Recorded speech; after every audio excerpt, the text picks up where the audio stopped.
юу лээ болохгүй одоо 45 минут оршоо.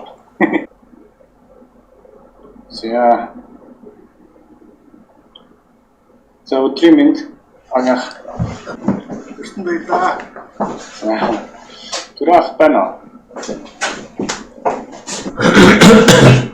Амбар марк point. Сайн байцгаана уу? Өдрийн мэнд. Мик. За сайн байцгаана өдрийн мэнд. Өдрийн мэнд.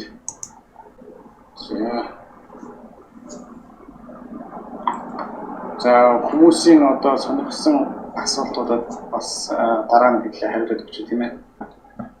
Хүмүүсээс ямар үзэл бодолтой байгааг сонсхийг ирмэлцлээ. Тэгээд өөрөөсөө бодлыг хуваалцсан. Сайхан хуваалцаад ярилцъя гэж бодож байна. За түрэх дэлгэц мэлгэцээр шийдэж болж байна уу? Дэлгэц болж байгаа. За ингээд крипто мэдээ танаа пэйж утсаас намайг бол энэ крипто доктор багийнхыг үрж оролцуулж байгаад их талархаж байна. Тэгээд багийнхаа та эхлээд ерөнхий юугаа ярих уу? Крипто энэ нөгөө зах зээлийн талаар чөлөөтэй юугаа яриад явчих. Сонсогч юм болоо.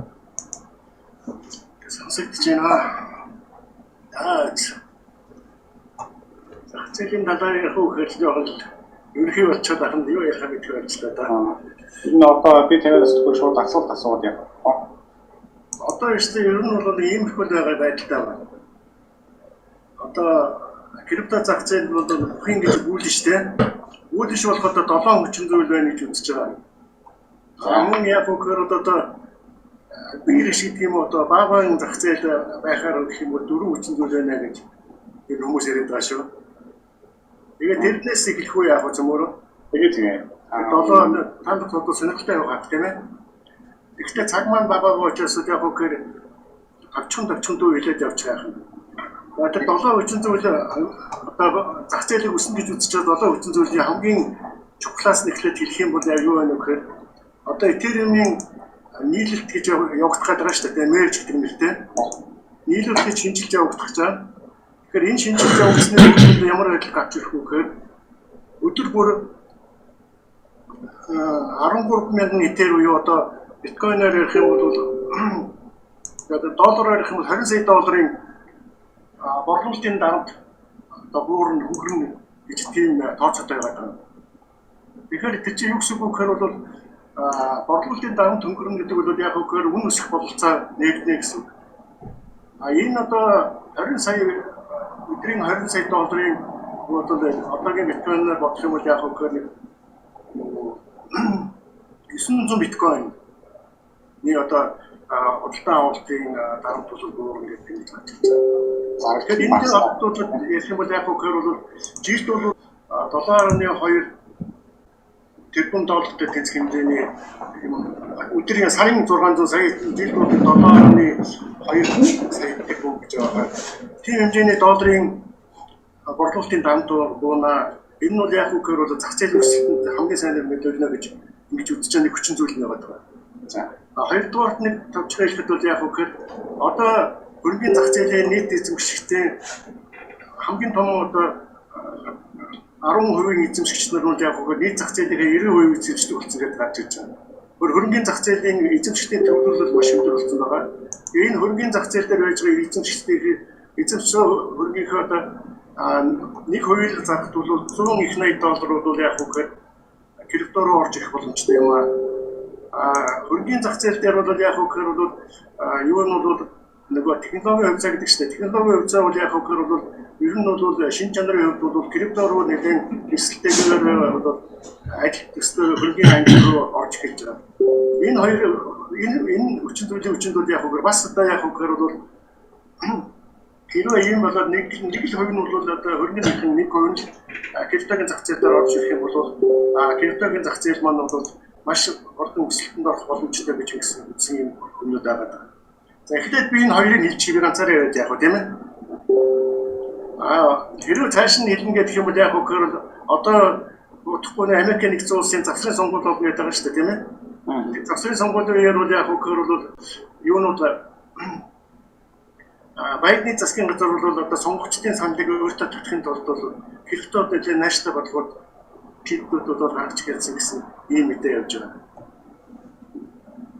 Ийм гурван мэдээ бол ямар ч үс ихний эрт нэлээд тэгэхээр ер нь бол миний хүлээлтээр бол яг хөр бол криптогийн зах зээл бол ер нь бол нэлээд өөдрөг байх уу гэсэн ийм байдал төсөөлттэй байгаа даа. Энэ төрөө маань бол ямар байдалтай гэж хэллээ. Төрөө таны санал солилцох байраа өөр хэлсэн үү? Тэгсэн. Та жоох нөгөө иргэдөө дээшээ буцаад ханш эргээд өсөх магадaltaй гэсэн тийм байр суурь баримталж байна гэж би ойлгосон шүү дээ. Зөв үү? Тэгээ миний хувьд бол их эсрэг тэсрэг тийм байр суурьтай байгаад байгаа л да. Тэгээд энэ юун дээр бол техник анализ хийдэг хүмүүс бол нэлээ зураад бас зарим нь өснө, зарим нь буу гэдэг ингээд техник анализ талаас нь яриад байдаг. Тэгээд манай клубын бидний хувьд бол ер нь сүүлийн хэдэн жил техник анализаас гадна бас энэ фундаментал анализын юу нэлээ төлөв барьж эхэлж байгаа. Бараг арилжаа ирэхгүй нэг бараг 2 жил 3 жил болцсон байна. Ер нь гэхдээ фундаментал ч техник анализ талаас судлаад аль алийг холбоод тэгээд яг энэ крипто өвлийн үед бол нэлээд болгоомжтой хандах хэрэгтэй гэсэн байр суурийг биднес өөрсдийн мэдээллийн сувгуудаар өгж байгаа. Тэгээд миний баримталж байгаа байр суурь бол нэлээд ханш унана гэсэн тийм дэлгэцээ өгж болох уу тий өгч үү тий олон. Тийм. Хоёулаа нэг дээр одоо би чи лайв яг бас 1-2 сар. Тийм. Тэгээд ер нь бол ханш уннаа л гэсэн байр суурьтай байгаад байгаа. За энэ трейдинг вьюх дээр бол энэ арилжаа гэдэг хүмүүс ихэнх нь мэдж байгаа бах. Тэгээд бидний хувьд бол ингээд энэ өөрсдийн сувгуудаар энийг ингээд унна гэдэг нодлон жилээс хойш нэлээд ярьж байсан.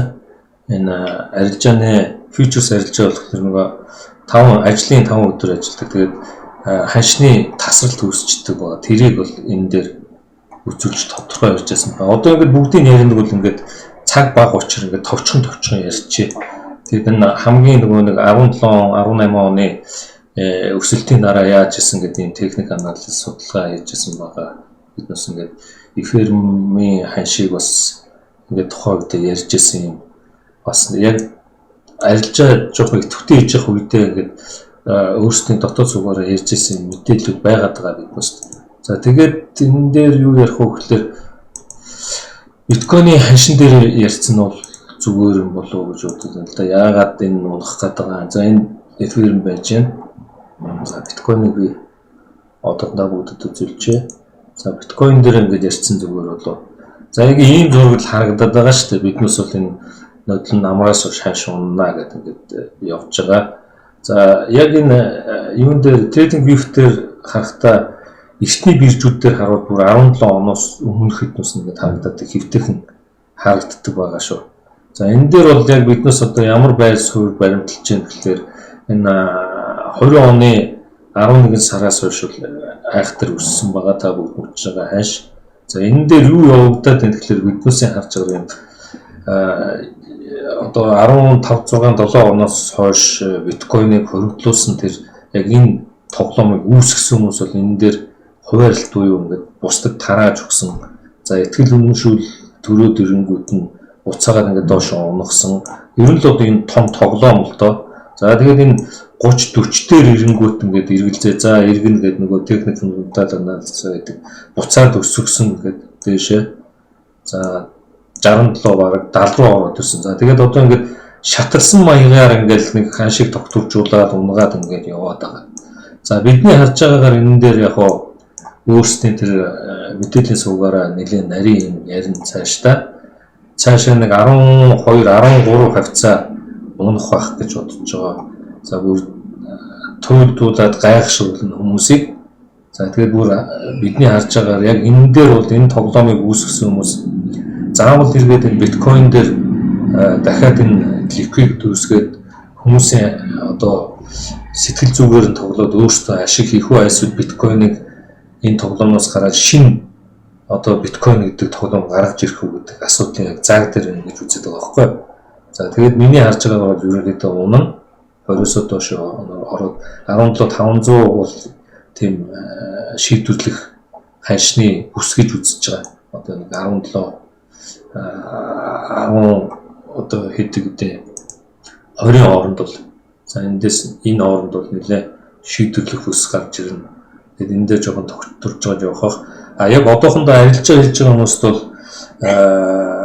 лонг арилжаа 17,500 руу ороод ирэхэд нэг төр зүрдээ лонг арилжаа хийж боломжтой гэж харж байгаа. За энэ яг сэтгэл зүгээр тоглодог тоглоом учраас энэ дээр том институционал хөрөнгө оруулагч нь бол нэг 28 руу оруулж ирэх магадaltaй. За 28-аас эргээд энэ 12 руу 13 14 руу өнгөн. Тэгээд бүр 10 руу ч орох магадaltaй гэсэн ийм л байр суурьтай байгаа шүү. Тэгээд нарийн юмнуудыг бол биднээс өөрсдөө энэ каналаар хэлчих бах. Энэ манай пэйж хуудсан дээр байдیں۔ Тэгээд энэ хаалттай групп гэдэг нэг юм юу байгаа. Бас их хэсэг байгаа. Тэрэн дээр ороод та бүгд бас нэлээд нарийн юмнуудыг авчих боломжтой шүү. За цаг байгаа учраас ингээд өшөө асуултуудыг хариулаад явчих. Хоёулаа нэг сүүлд нэг ярьсан бисэрч шууд лайв тий. Тэрэн дээр та бас нэг намраас хойш өмнөж бодож байгаа ярьж ирсэн. Ялчвал амарч болчлаа. Ханьч унаад авах гэх тий. Яа одоо энэ байгаа ханьшаас ахаад унаж үзэж байна. Тий, ер нь бол дахиад энэ доошоо ханьш унаад гэсэн тийм байр суурьтай байгаад байгаа шүү дээ. Миний хувьд бол бас өөрийнхөө байр суурь жоохон хэл дараа нь яг лайваар бас хүмүүс ярьсан болж байна. Их юм уу асуух. Яг товчхон зүгээр хэлэх. Ер нь бол нэлээ 2-3 сар нэлээ ажиллалаа. Би бас нэлээ доошоо явах гэж бодсон хайрцангуй хамгаалаад байна гэж үзэж байна. Тэгэж маш том хэлжээж байгаа гэдэг үс. Байгаа учраас өөрсдийнхөө нэг мөнгөийг хөрөнгөийг те ихгүй болохгүй тул хамгаалаад байна уу гэж харж байна. Мэдээж маш хямдхан хашаа зарж юм л өөртөө халдагт орч учраас айхтар тэгж доошоо одоо орохгүй болчихвол гэж бодоод уучин бол одоо 10 сараас өсөлт эхэлдэг байсан л одоо 10 сар бас жоо ажил хийж болж байна. 10 сард бас хайцсан гайгүй сар уулын өсөлтөд 12 сар болж гэж энэ жил одоо бас арай өөр нөхцөл байдалтай байна гэдэг шүү. Энэ хаш биткойн хаш криптовалютын хаш яагаад болсон гэдэг шалтгаануудыг өмнө ярьжсэн тийм маш олон хүчин зүйлээс шалтгаалж байна. Энэ зүйлүүд байгаа учраас дуусаагүй учраас нөгөө Америкийн зүйлсийн бодлого гэдэг ингээл одоо улс орнуудын тодорхойгүй байдал гэдэг хандлага тийм маш олон хүчин зүйлүүд нөлөөлөд одоо нэг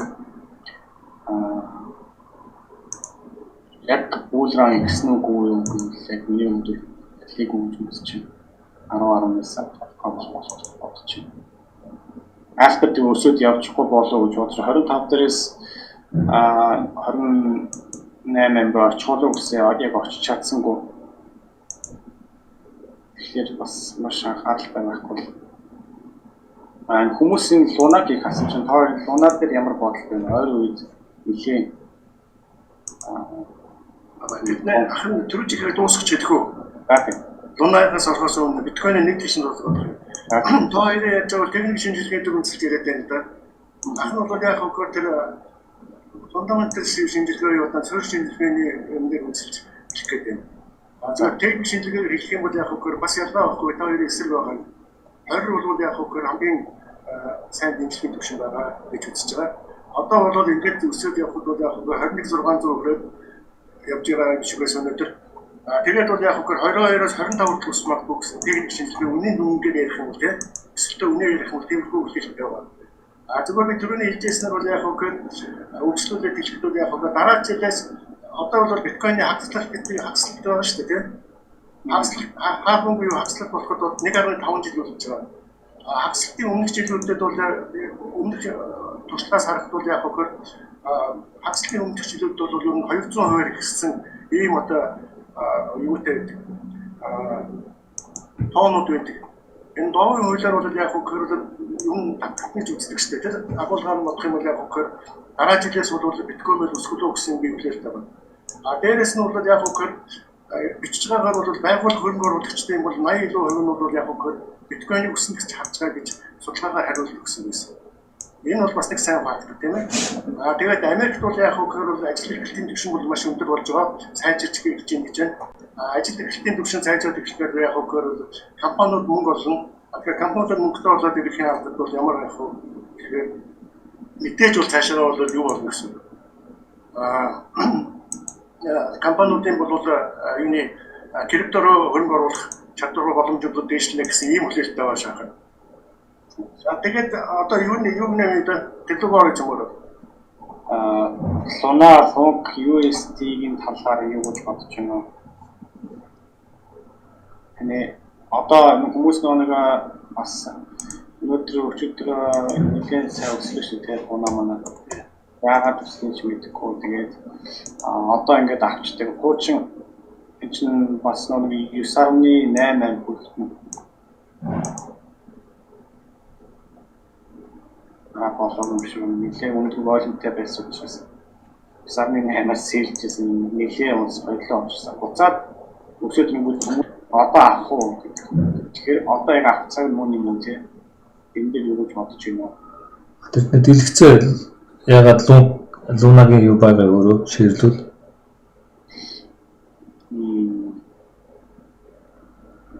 Лунагийн юу? Яг нөгөө зургийг хараад явуулдаг тахгүй Луна дээр тий. Би эндээс яг уу чи өөрөө чиглэж очих. Тэг тааш хэлж гэсэн.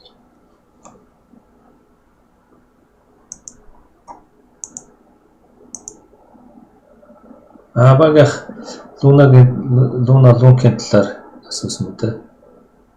Өчтөр бид түрүү ярьжсэн Луна маань одоо 0.5-аас нэлээд буусан. Ахын нөгөө Twitter одоо явсаар байгаа дөрөв. Тэгсэн. Бууцсан шүү. Тий. Яг тэр 0.5-аар нь бодоод үзэлтэй зүгээр. 0.5 дээр байж яана гэж бодоход энэ Лунаг өсч шалтгаан бол нөгөө шатаалттай холбоотой болчиход байгаа шүү дээ. Шатаалт нь юунаас болж явж байгаа гэхээр бол нөгөө Лунагийн арилжааны гүйлгээний шимтгэлээс тийм ээ 1.2% юу татвар авдаг болно гэдэг. Тэгээд тэрнээс болоод яг хүмүүст ямар ойлголт төрүүлчихсэн гэхээр одоо Луна гэдэг гүйлгээ болгоноос 1.2% татвар авах юм бол маш хэмжээний Луна шатах нэ. Тийм учраас Луна шатж байгаа юм чинь бол үнэн өснө гэсэн ийм хүлээлт ойлголтыг төрүүлсэн. Тэр өнгөрсөн 7 хоног 200% өсчлөө тийм. Нэлээд сайн өссөн шүү дээ. Эхлээд бид гурав уулзаад 3 өдөр сууж явах төсөөлөл нэг актив өсч байгаа харагдчихсан шүү дээ. Луна классик ярьж байгаа. Тэгэхээр бол яг энэ нарийн дээр юм бол энэ 1.2% шимтгэл гэдэг бол Лунагийн шатаалт нь бол ерөөсөн нөлөөлөхгүй юм билээ.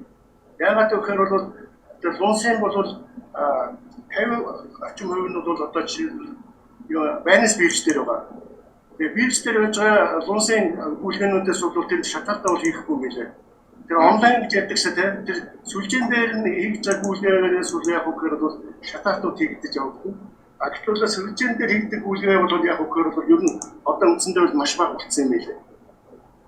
Гүйлгээнүүд яг үгээр бирж дээр хийгдэж байгаа. Тэгээд жижиг юунууд биржил одоо тэгж хийх харсан гэдэг юм авах татаж хийх бол энэ бол яг үгээр бол Лунагийн хэмжээг багасгах тийм хүчтэй бол нөлөө үзүүлэх гэж үзэж байгаа. Тийм учраас бол миний байж байгаа байр суурь бол нэгдүгээр бол энийг бодоод бол яг үгээр Лунаны хайх төсөхгүй л бодож байгаа.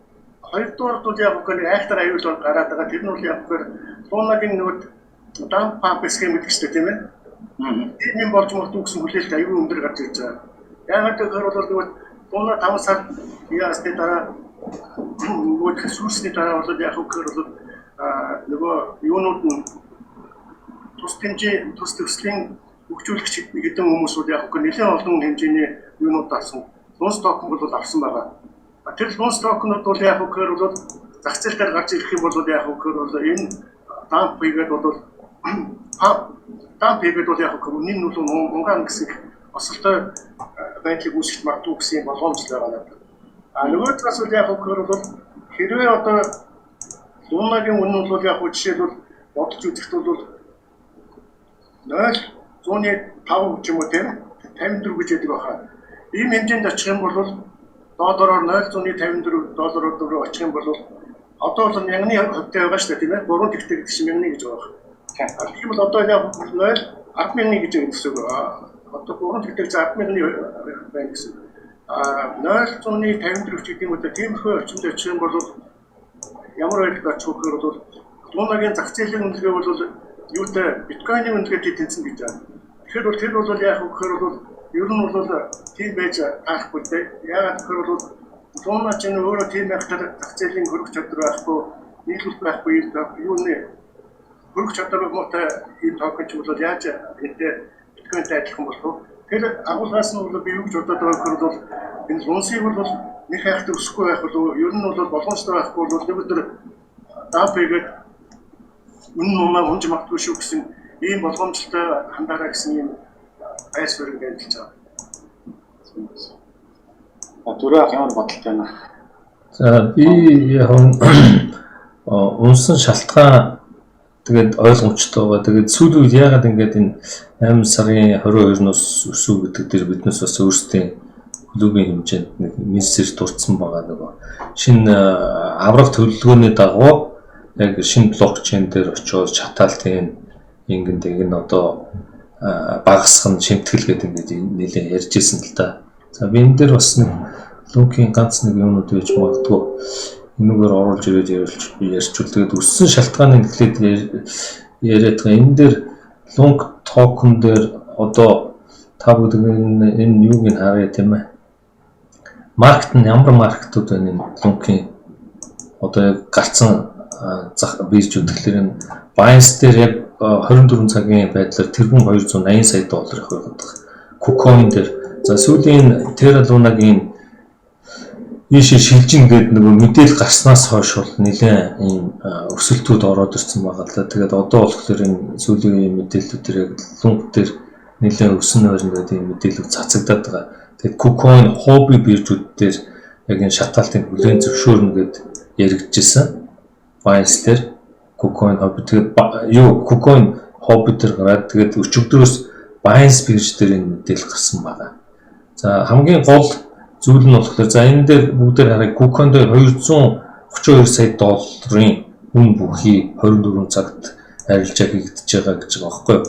Тэгэхээр одоо $233 сая одоо энэ нийт дүнтэй 24 цагийн хэмжээтэй энэ лунк арилжаалагч байна. За одоо 0.42-оор яг өнөөдрийн тооцоогоор ингээд бодоод үзье.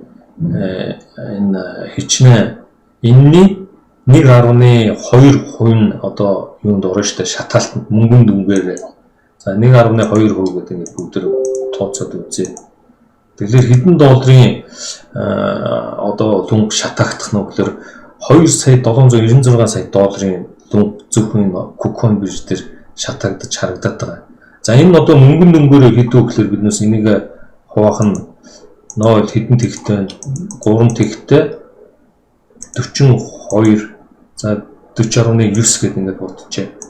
Тэгэхээр өдөрт энэ 6,517 сая 800 400 6 тэрбум энэ чи 6 тэрбум 517 сая 482,517 лунк өдөрт шатаагдж байгаа байхгүй. Энэ бол маш өндөр тоо. Тэгэхээр энэтэй холбоотойгоор сүүлийн үед бол энэ лункийн юу өсөд байгаа ханшин. Энэ бол өндөр. Яг биржүүд бол одоо хэлэхдээ ингээд нөгөө бирж дотроо шимтэлгүй секс юм уу exchange ч юм уу ингээд биржээс гаргах оруулахад шимтгэл авна гэдэг юм мэдээ сая гараад явсан шүү дээ. Тэрний нэг нь болохоор энэ за энэ Binance бирж байгаа энэ Binance бирж дээр юм мэдээлэл гарцсан. Өчигдөр гарсан байгаа. Өмнө нь болохоор 12 лункийг бол юу яана гэдгсэн шүү дээ. Гүйлгээ хийлгэхгүй тийм төгцсөн. Тэгээ зарим нэг хослолуудаа бирж аваа хийцэн байгаа.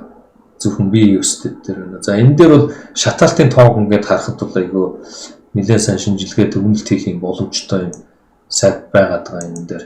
За яаж шатж өдөрт хийдیں۔ Ингээд харагдаж байгаа. За энэ дээр бол ханшин болж байна. Нийт шатаадсан нь болохоор 3 тэрбум 720 сая 437 мянган 189 гэх ингээд байж байна. За өнөөдөр яг одоогоор шатаагдж байгаа нь 26761 лунк ингээд шатаагдсан байна. За нийт бол зах зээл дээр 6 их найд 903,600 сая лунк байгаа юм байна. За энэс эргэлтэнд нь 6 их найд 580 гэсэхлээр 400 тэрбум лунк бол хаана байгааг нь одоо биднээс олж хайх хэрэгтэй юм шиг байна.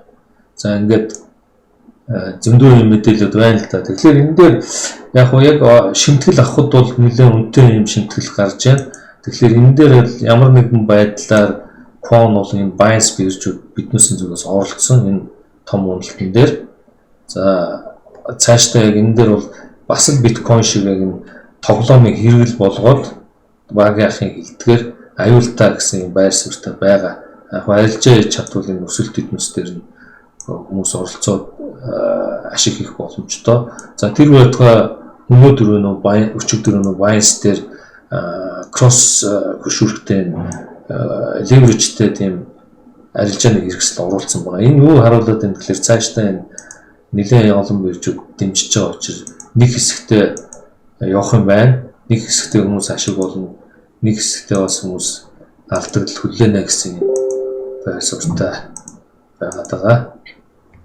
Тэгээд нөгөө нэг анхааруулж хэлэх юм нь болохоор бас энэ дээр зөвхөн токноос гадна гол зорилгоонууд эднүүсийн гол зорилго нь юу байгаад байгаа. Луна долларыг өсгөх тийм юу хийж яах гэж үзээд байгаа да. Энэний одоо нөгөө юу нийлэн дээшилсэн харагдаж байгаа нийт хугацаанд ингээд аваад үзэхлээр за ингээд унтсан за 90 хоногор ингээд аваад үзэхлээр жоохон өсөлт үзүүлээд энэ долларыгоо тэр платформ дээр суурсан долларыгоо юу руу оруулах эргээд нэг рүү аваачих тийм бас зорилт тавьсан харагдаад явж гэнэ гэж үзээд байгаа л да. За ингээд миний хэлэх юм болчлоо. Би ингэж бодох юм нэ. Төрөө. Би тэр ойлголтын зөрөөдөл яваад байгаа хоёр юм л да. Би өчтөр тэр гайгүй явахтаа үлсэн юм санаад яриад байна. Өөрчлөгдөж байж байгаа. Ингэж эцэг байсныг санаж байгаа юм. Ямар тэнэг наймаа чинь одоо юм хөдөлж авахдаа 1.2% татвар төлөөд өгнө. Тэгээ буцаага зарахтаа 1.2 татвар төлдөг. Тийм ямар тэнэг юм бэ тийм. Ямар ч биржтэй зөвшөөрөхгүй гэж бичсэйг унссан байна. Харин энэ бүр санаж байгаа бол яг хөө одоо энэ лунсчэн стейк хийгдэх байгаа шүү дээ. Их өндөр 37 жилийн 37% үүтэй стейк хийж байгаа шүү дээ. Тэгээд бол яг хөөөр бол энэ дээр байна та. $1 лункийг шатаах бол яг хөөөр лунсыг шатаах бол тэр нь бол нийт орд шинээр нэгж нийлүүлэх юм бол 50% болно гэж бичсэн байсан шүү дээ. Тэр хоёулаа нэг дараа нэг уулзаж ойлгохын зэрэг нэг тиймэрхүү хүмүүсийг бас буруу ойлголт өгч магадгүй болох гэдэг шүү. Тий. Тэгэхээр яг миний зүгээс харж байхдаа нөгөө гүйлгээний шимтгэлээ аваад онцгой дээр хийж байгаа гүйлгээний гэсэн. Ааха. Яг тэр хийж байгаа гүйлгээнээс татвар авах гэсэн. Тэрнээс биржтэй зүгээр гүйлгээ биш гэсэн. Яг гол зорилго нь яг энэ лункийг сэргээх юм янз бүрийн мэдээлэл цацаад байна. Тэгээд хэлсэн боллоо. Дэн гэж бодоод байгаа. Граф нийт чаагцсан шүү. За. Гол нь тэгээд миний хувьд энэ лункийг яг энэ тоглоом руугаа оруулах юм юу хийгдээд яваад байна гэж үзээд байгаа л да. Энэ мөнгөтэй нөхдүүд бирж энэ мөнгөтэй нөхдүүд нийлээд энийг бол гоё сэдв тэгээд хаяхгүй хамгийн гол нь энэ дээрээ бас ашиг хийх тийм ээ. Үргэлжлүүлээд авч явах сонирхол байна л да. Маш олон дапууд орцсон, маш олон төсөлийн хөрөнгө өгсөн, маш олон хүмүүс алдсан байгаа. Энэ дээр тэгээд энийг аваад явах тийм сонирхол байгаад байна. Тэгээд энэ долларыг бас өсгөх юм сонирхол байна гэж хараад байгаа. Тэгээд мэдээж шимтгэл амар өндөр бол хүмүүс мэдээж тэр чинь айхтар юу гүйлгээ эднэс хийхгүй шүү дээ. Гол зорилго нь юу вэ гэдэг асуудал тэр анхаарч биднээс төвлөрж ажиллах зүйтэй болов гэж хараад байгаа.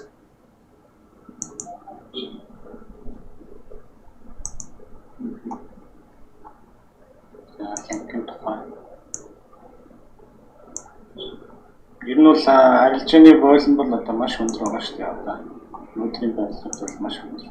200 хэдэн сая доллар гэдэг чинь яг өндөр гэсэн үг л дээ. Тэрийн зүгээр халтгаар бодлого яг өндөр төсөлсөн. Харж мэдэж болно. Сая дөрөв сэлээ. Байнас тэр хэд 200 сая байсан тийм. Тэрбум 280 сая. Орохтой жоохон анхаарал болгоомжтой. Тэрбум 280 сая байна. Байнас тэр. Байнас бас нэлийн оролцоотой болох болж байна шүү дээ. Тийм шүү. Танаа тэр гэж хардаад байна. Одоо тэгээд энэ хэдүүлээ 1 сарын өмнөхийн л харъя л да тийм нөгөө арилжааныгийнх нь юу гэхэд чинь сүүлийн өдрүүдэд маш өндөр гараад за энэ 12 тэрбум гараж утсан. За сарын өмнөх ч одоо нэг 70 хэдэн сая төр болов 8 сарын 10 хэдэнхэд 80 35 сая маягтай нийт зах зээлийн хэмжээ ийм байсан шүү дээ. Ингээд ийм юу харуулад байна. За яг банкны ахын хэлдгээр $1 утгад чинь амар мөнгө байхгүй те. Нийт одоо энийг $1 гэж тооцох чинь 6 ихнэ 907 тэрбум 72 сая хэдэн гэдэг амар их мөнгө байгаа. Яг манай койнуудтай харьцуулахад бол бас тоошгүй. Манайх ч бас нэг их найттай нэг токен байгаа шүү дээ. Тэрийг бодвол хамаагүй илүү хөрөх чадвар сайтай хөө. Ер нь шүү дээ 10 центээр бодох гэлээ шүү дээ. Биткойны зах зээлийн үнэлээс бол хамаагүй их болох юм байл шүү дээ. Тийм шүү. Тэгэхээр бол ер нь өснө гэхэд бол бас хэцүү Боломж гэсэн. Тийм. Лайвын цаг нь ямар хугацаатай бол дуусч байна гайгүй. Одоо 8 минут гэсэн. За. За тэгвэл тэрэндээ багтаад юм яриад дуусгач тий. Одоо энэ биткойны доминанс бас нэлийн буурсан байна. Энэ тал дээр юм яаж 37 гэрнийх нэлийн зөвсгсөн авьяастай болсон тийм. Биткойны дамгаал буураад ирэхээр биткойны юу юм хэлхий гэж хүмүүсээс буураад нэг тийм байхгүй юм тийм. Биткойн юу ч бодож юм. Биткойн одоо цугаад өсөд явж байгаа юм миний хувьд бодохгүй юм. Биткойны доминанс буугаад одоо бол яг хөр эмнэлгийн зэг дээр бол ирж байгаа болоо гэж бодож байна. Чиний одоо зураг чинь наадах ч юм уу Тий. Доминансын зураг үү Тий. Одоо тэгвэл энэ эмнэлгийн зэг дээр л ер нь ирчээд байгаа юм. Одоо бол ер нь өсгөлөө гэсэн би байдлаар харж байна гэж чинь. Нэлээд сайн дэмжлэгийн зэг байх шиг байна. Хэд удаа 4-5 удаа гэсэн зэг байгаа харагдчихсан шүү дээ. Буугаад ирчээ зэрэг. 37 гэж чинь бол их буусан байна гэсэн үг. Тийм. Гэхдээ бол яг хөр бол доминансын бууснаас бодоод шууд одоо алкоинуудын өмнөд өссөн ч гэж бас байхгүй л дээ. Ягаад гэхээр бол яг хөр алкоинууд өөрсдөө бол яг одоо тэргүүлж явж байгаа энэ 90 хоног гэж ярьдаг байгаа тийм. Тэр алкоинуудын өсөлтийнх нь урдцсан бол биткойнтэй харьцуулахад яг ямар байгаагаас бас их шалтгаална. Тэр агуулгаар бол яг хөр бол биткойны доминанс буухад бол алкоины сизон шууд ихэж гэж үзэхэд бас өчөд бодолтой. Яагаад гэвэл биткойныг өсөж явахд бол цог өсдөг корреляц цайтай алкоинууд бол зөндөө байдаг. Бас унахаар дагаад ундаг алкоинууд зөндөө байгаа. Тэр болвол нэг хөхөд явж бүгдийн бас алкоинууд гэдэг ингээд нэлээд үзчих юм бол яг хөхөр тэр 50 дотор орж байгаа, эхний 50 дотор орж байгаа алкоинууд дотор бол биткойны корреляц өндөр хамааралтай алкоинууд бол байх юм бол их өөр болно.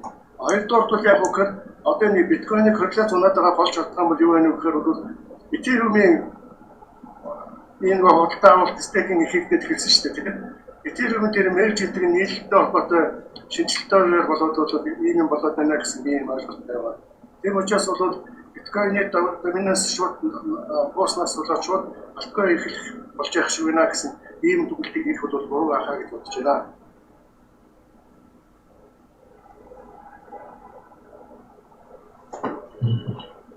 За миний хувьд бол энэ яг биткойны давмгаал эргээд энэ 50% руугаа ороод ирсэн тохиолдолд биднээс альткойныг харж авч үзсэн тодорхой хэмжээгээр ахиух авах хэрэгтэй гэж юу дүгнэлт хийгээд яг тэрнийхээ дагуу байж байгаа. За яг үнэхээр энэ эсэргүүцлийн бүс дэмжих бүс дээр эргээд таашаа хөдлөх нөө 2-3 жилийн өмнөх одоо энэ өндөр Одоо энэ баг давмгаал 95% та байж байгаа доошон өссөн. Тэгээд энэ дээр 18 оны 1 сард бол 37 төр ирээд жоох өсөж байгаа. Одоо л яг энийг ингээд тэмчирч үзээж нөгөө техник хандлагаас бол эргээд явах хэрэгтэй гэж. За энэ дээр Fibonacci гэдэг юм уу? Нийт дүнтэй учир энэ дээр нэг хайхтар Fibonacci татаад үйлчлэхгүй болов гэж үзэж байгаа. Тэгэхээр 50 ороод ирсэнний дараа биднээс бол тодорхой хэмжээний тухайлж онцсон альткойнуудаа нэлээд ахиухан авах гэсэн бодолтой байгаа. За одоо бол яг хуу зарим нэг гайгүй тийм боломжийн өөрсдийн онцсон тийм альткойнуудыг бол биткойнны ханш нэг 17,500 ороод ирэхлээр бас аваад эхлэх гэсэн бодолтой багтах. 17,500 дээрээс нэг дээшээ одоо харам гэж үзэж байна тийм. Тийм нэг дээшээ гарах бах. Тэгээд хамгийн гол зүйл бол яг энэ сэтгэл зүй байгаад байгаа шүү дээ тийм. Биткойн дээр ч юм уу юм дээр ч одоо за энэ биднээсийн зуржсэн зураг байгаа тийм. Одоо ингэж шууд унахлаар яг энэ нөхдүүдэд юу байгаа даа. Арай болоогүй юм шиг тийм одоо юу гэдэг нь биднээсээ одоо олон жилийн мэдрэмж гэдэг юм уу техник анализ биш юм. Сэтгэл зүйн талаас нь бас энэ койнууд дээр одоо бас гадаад зах зээл дээр ямар тоглогчид энэ дээр орж байна, ямар үйлдэл хийж байна гэд харж үзсээр тэрнийхээ дагуу одоо биднээс юу хэлээд байгаа. Яг энэ дээр сэтгэл зүгээр тоглоод яг одоо бол болоогүй. Жохон ингээд байж байгаад нэг 28 бүр 30 лууч гарч магадгүй. Одоо юу гэдэг нь энэ дээр нэг 28 луу одоо яг түрүүн би ингээд ярьсан энэ зургийг харуулах юм бол тэгэрний дараа энэ 13 14 луу орох юм бол яг зөв зүйтэй ч юм уу дахиад эргээд энэ ашиг хийхэд бол боломжийн тийм одоо яг өөрсдийн туршлагаас ч юм уу биднээс бас уламжлалт бизнес дээр тэгдэг ш тодорхой хэмжээний